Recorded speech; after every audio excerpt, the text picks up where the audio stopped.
Terima kasih Anda masih bersama kami di live update. Kita beralih ke informasi selanjutnya, Saudara. Pelaku perampokan dan yang membunuh Satpam di gudang rokok Kota Solo berinisial RSMN alias S ditangkap oleh Polresta Solo pada Jumat 19 November. Dari pemeriksaan dari pihak kepolisian, S mengaku sudah merencanakan aksi untuk membunuh korbannya, Suripto 33 tahun warga Boyolali, Jawa Tengah. Pelaku S dan korban ternyata merupakan teman sesama Satpam di gudang rokok tersebut. Namun 2 bulan lalu, S sudah dipecat dari pekerjaannya. Informasi lebih lengkapnya akan disampaikan oleh rekan jurnalis kami dari Tribun Solo. Ada Fristin Intan yang saat ini sudah tersambung bersama kami. Halo Fristin. Iya, dia. Ya. Fristin, bisa Anda jelaskan bagaimana kronologi penangkapan dari pelaku S ini?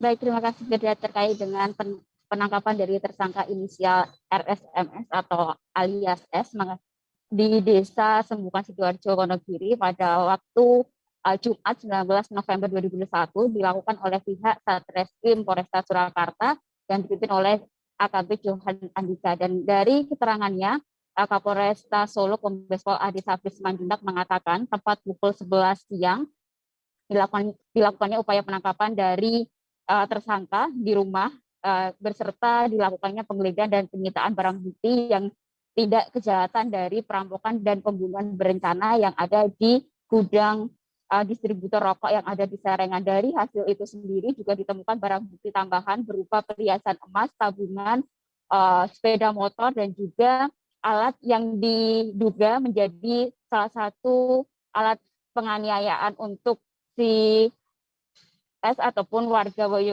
Boyolali ini. Memang terdapat beberapa luka yang ada di tubuh S, dan memang mas saya berada di korban, dan dari hasil keterangannya juga Ade Safri Simanjuntak mengatakan bahwa diduga alat linggis menjadi salah satu alat untuk membunuh korban. Begitu, Firda. Untuk motifnya sendiri, mengapa tersangka bisa menekat membunuh korban dan juga merampok gudang tersebut?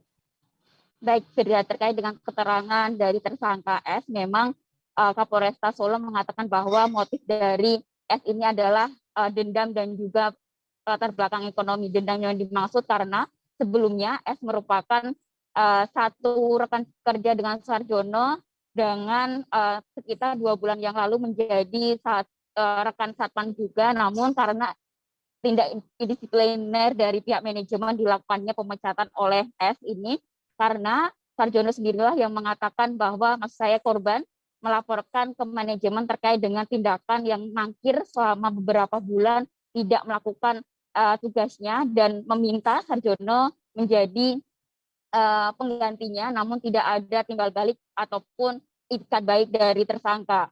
Namun dari hasil itu sendiri, Kapolresta Solo juga mengatakan ujung dari pelaporan korban terhadap manajemen ini menjadikan tersangka dipecat, dan dari pemecatan itulah selama 2 bulan terakhir korban mendapatkan ancaman baik itu chat dan secara langsung juga diterimanya itu dari pengakuan dari Muhammad Ayub, keluarga ataupun kakak dari korban itu sendiri. Dan dari hasil dendam itu sendiri langsung dilakukannya perampokan dan juga pembunuhan yang ada di gudang distributor rokok yang ada di Serengan itu, Firda.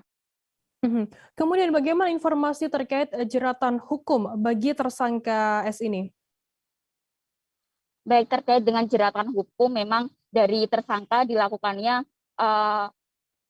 pasal berlapis, yaitu dengan pembunuhan berencana dan juga tentang pencurian menggunakan kekerasan dari ancaman hukuman mati untuk maksud saya pasal 340 tentang pembunuhan berencana dengan ancaman hukuman mati dan juga seumur hidup, sedangkan untuk pasal 365 tentang pencurian menggunakan kekerasan ini di hukuman penjara maksimal 15 tahun. Dan dari hasil penyelidikan juga dari pihak kepolisian masih melakukan penyelidikan lebih lanjut terkait nantinya apakah ada jeratan hukum lainnya akan menimpa tersangka. Begitu, Firda. Christine, lantas bagaimana saat ini kondisi keluarga pasca meninggalnya korban?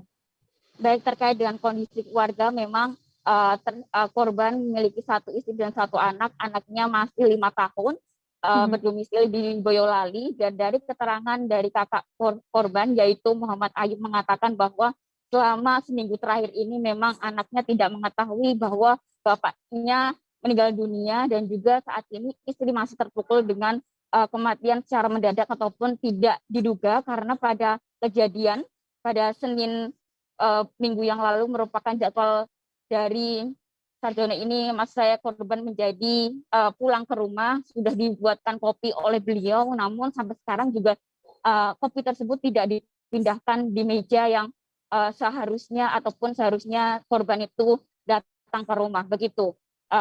Tidak terkait juga dari pihak kepolisian juga memberikan penghargaan kepada korban terkait dedikasinya selama menjadi satpam sekitar kurang lebih 1,5 tahun di gudang tersebut. Selain memberikan penghargaan, juga Kapolresta Solo Kombes Pol Adi Safri Simanjuntak juga memberikan tali asih terkait dengan meninggalnya satpam ini. Begitu, Firda. Baik, terima kasih rekan jurnalis dari Tribun Solo, Christine Intan, atas laporan Anda. Dan tadi Tribuners, Christine juga sudah menghimpun wawancara dari Muhammad Ayub, kakak korban, dan juga keterangan dari Kapolresta Solo, Kombes Pol Ade Safri Simanjuntak. Berikut liputannya untuk Anda. Harapan keluarga sama mewakili keluarga ya secepatnya harus terungkap apapun itu alasannya, biar keluarga rasa legowo yang dinamakan kehilangan adik itu rasanya gak karuan. Ya sebenarnya nggak terima, tapi jalan Allah udah ngasih kayak gitu ya, mau apa lagi. Lalu kaitannya dengan proses hukum nanti harapannya seperti apa? Apa Bapak? Hukumannya gitu. Ya kalau bisa seumur hidup. Ya kalau bisa dinego ya mati, nyawa bayar nyawa gitulah. Mas, korban itu sosoknya orang baik di masyarakat, terbuka orangnya. Kalau punya masalah itu, kalau nggak mood sama orangnya nggak bakal cerita. Sama kakaknya aja, kalau nggak saya sodok, orangnya kan murung terus. Saya curiga ada masalah apa-apa, ternyata ada. Itu kalau nggak salah itu tanya itu 2 bulan atau 3 bulan yang lalu itu. Cerita 3 kali, seperti itu ceritanya. cerita soal itu Mas? Iya. Di perusahaan itu? Ya di perusahaan itu. Yang disuruh makili itu? Iya. Bersama-sama sebagai petugas satuan pengamanan di PT Japan Tbk Indonesia, dan beberapa waktu lalu karena indisipliner oleh manajemen outsourcing satuan pengamanan mulai dikeluarkan. Itulah yang kemudian berbuntut dendam kepada korbannya, karena indisipliner yang dilakukannya adalah sering tidak masuk melaksanakan tugas sebagai petugas satuan pengamanan, dan setiap tidak masuk itu